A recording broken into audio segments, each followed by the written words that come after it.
Welcome to Pillow Talk. We are glad to be back this week. Had an exciting basketball game watching our grandson play. He's Got a little too excited. I felt like I was needed to control a myself little a little bit. excited, a little overly excited for what 6-year-olds. 6, 7. It was a close game, though. But it was a close It game. was a close game. Yeah, So so it was we fun. enjoyed it. I think it's more fun to watch my grandkids than my kids. Even though it was intense, it wasn't near as much pressure for me. Right. I didn't have to keep score for one thing, so Yeah, that always that was helps. awesome.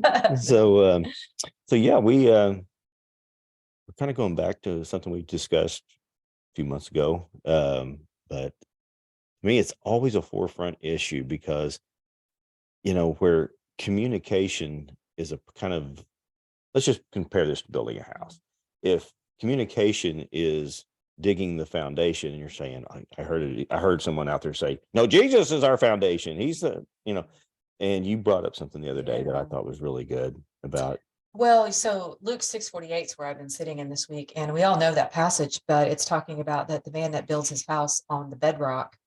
And so Jesus is the bedrock. That relationship with God, being born again, that's the bedrock. You have to drill down enough to find that bedrock, and from there you begin to build your house. Right. And he said that a house that's built on that bedrock then Mhm. isn't shaken, and it's a whole house. Right. You have to have a whole house to be exempt from a storm. I feel like you Mhm. can't just have a slab out there built on a rock. You're still going to get wet. Right. You've got to have walls, and ultimately you have to have a roof.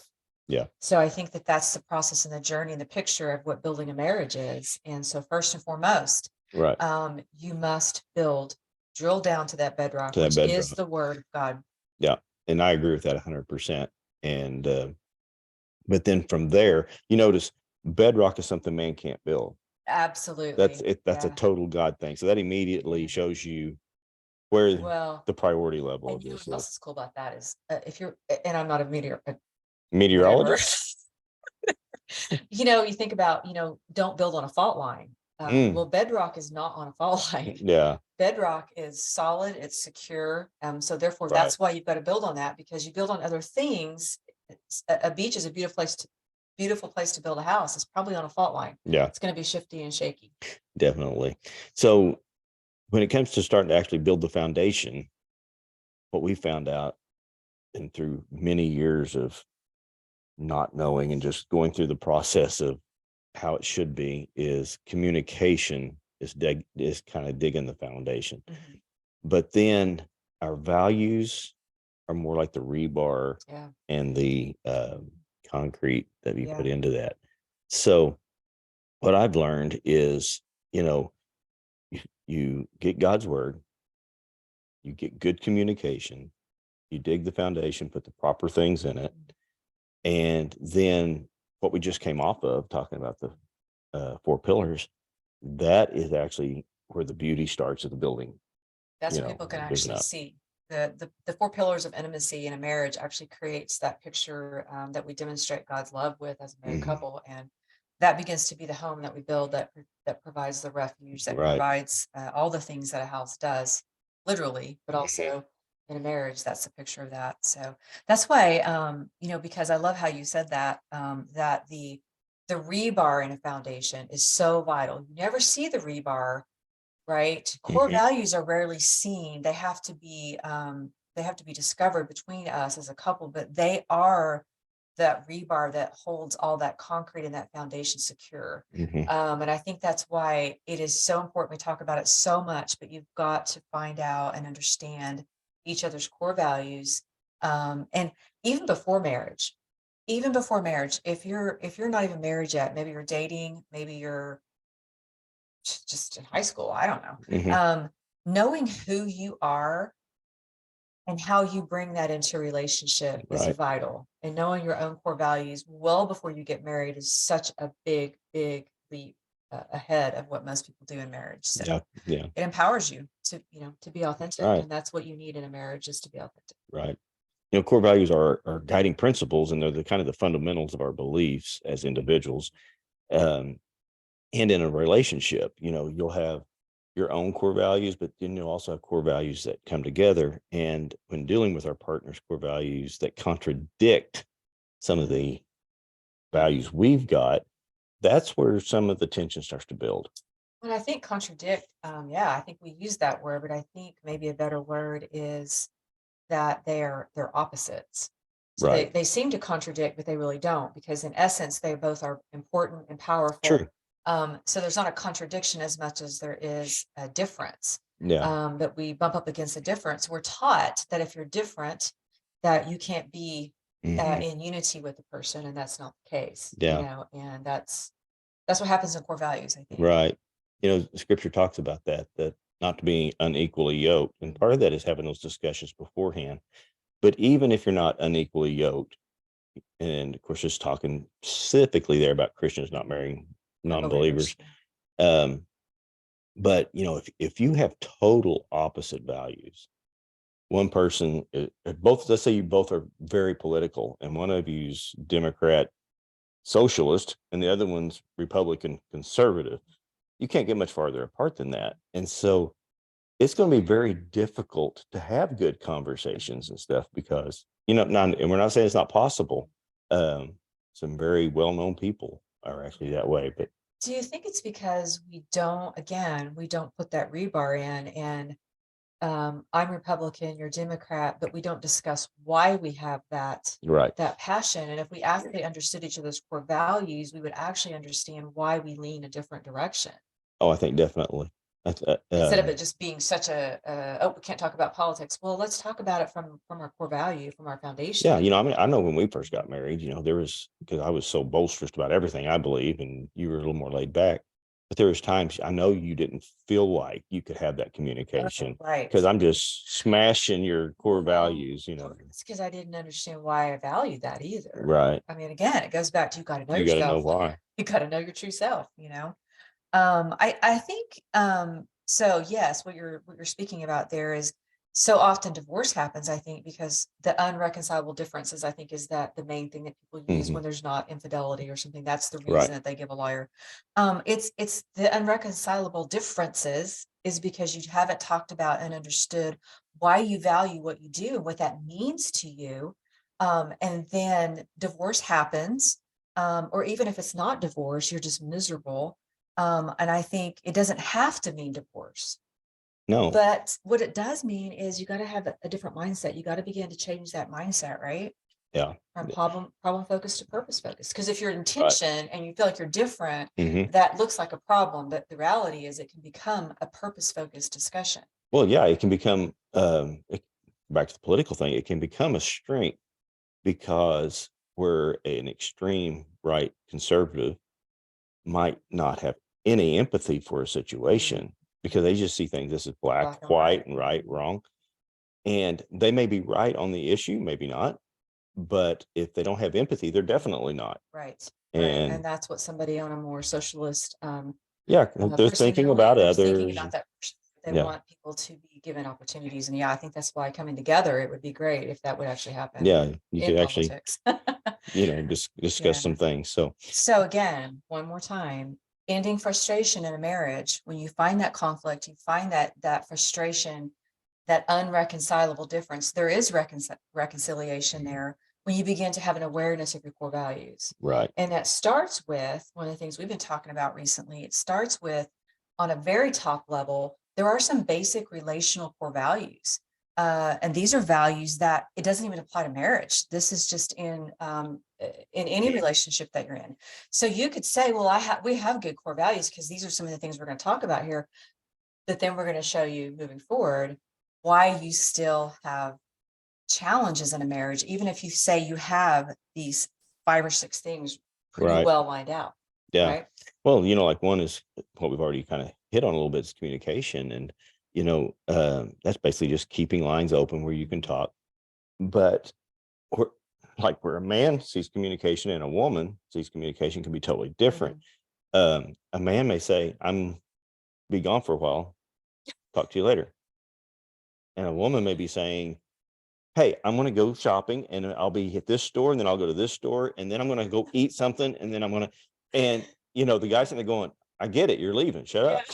And the woman's like, you never tell me anything. It's so funny. That is such a great example. Yeah. Keeping lines of communication open is not just saying what you think communication is to you. It's understanding, what does my spouse Mhm. need to feel comfortable and secure in this particular conversation? Right. And then, and then another part of communication and keeping the lines open is you should have total freedom to discuss anything with your spouse. Mhm. You know, Yeah. I can remember the days when you would say, "We need to talk," and I just, "Oh crap! What did I Should do have said it now?" better, though. I've learned to Uh, say it better. well, yeah, but I mean, besides the point, though, I shouldn't think I need to talk means that I've done something wrong. It may Right. just mean that we need to find an agreeable place here. We tend to, as adult human beings, tend to think that if we're not in total agreement, that one's right, one's wrong. And the Mhm. fact is, no, we got to find a common No ground to common go ground. forward, because one's a strength of one, one's a Mhm. strength of the other. And I think that kind of brings us to another key core value that you may say you have in marriage is equality, that you see each other as equals and that you do have mutual respect for each other. A lot of marriages will say, "Yeah, I respect my husband, I Mhm. respect my spouse, but why do I have still frustration?" We're going to Right, talk about that in a minute.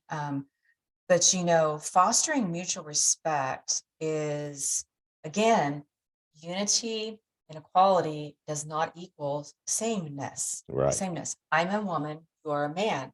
I have a different personality than you. Um, Fostering mutual respect is where we begin to develop that deeper emotional connection, which we talked about that with the emotional intimacy pillar. Um, it's that it's very important to understand that respect and what that looks like to each other. right. And for me, it took a long time for me to learn that our differences was actually making me better. Mhm.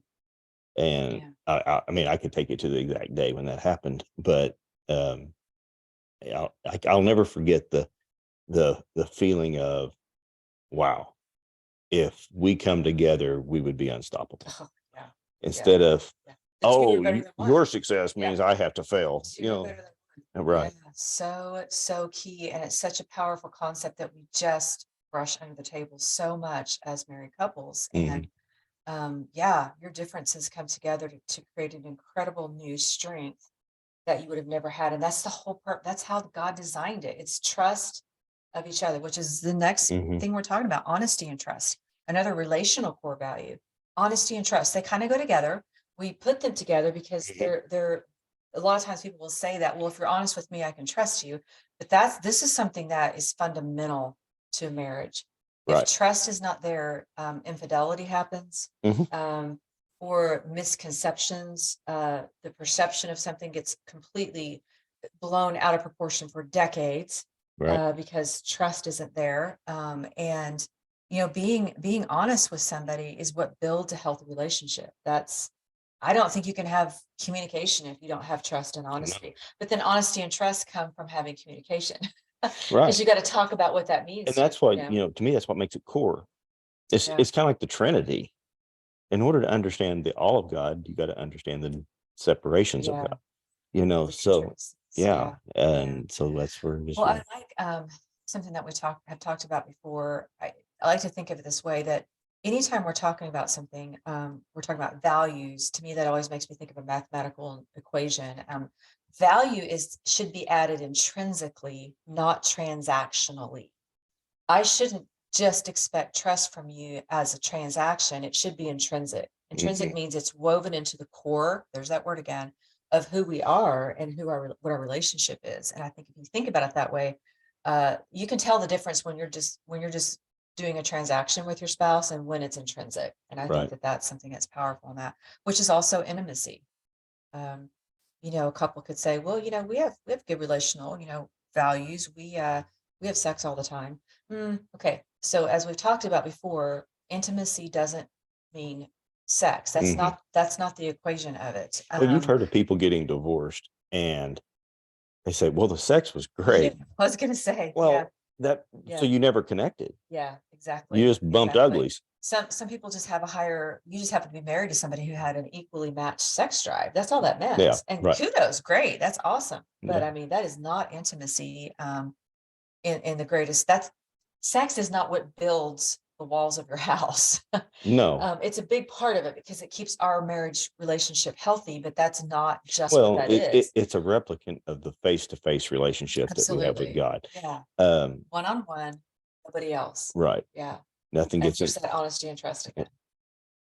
Yeah. Exactly. So, So yeah, and it takes all four pillars that we've talked about in length before, but just to bring it back up is, you got physical, emotional, intellectual, and spiritual. mm, And, as long as you can be intimate in all those areas,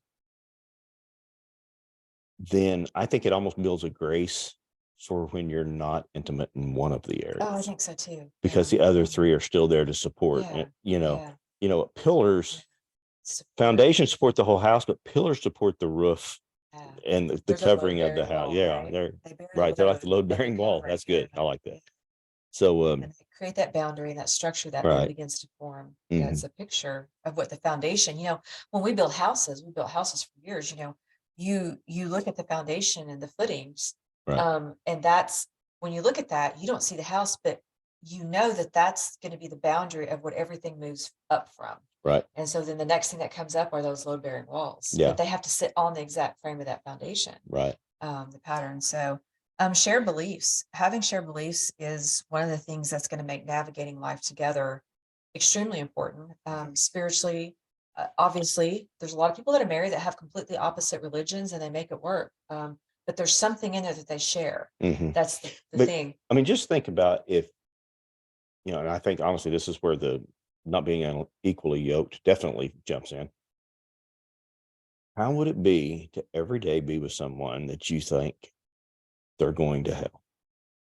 So whether one has no belief and one has a belief, one has Muslims, one has Christian, Whatever the world, yeah. religion I mean, here's is, the thing: as a Christian, you're definitely going to think the Muslim's going to hell, but as a Muslim, he definitely thinks you are. Sure, right? Because yes, yeah.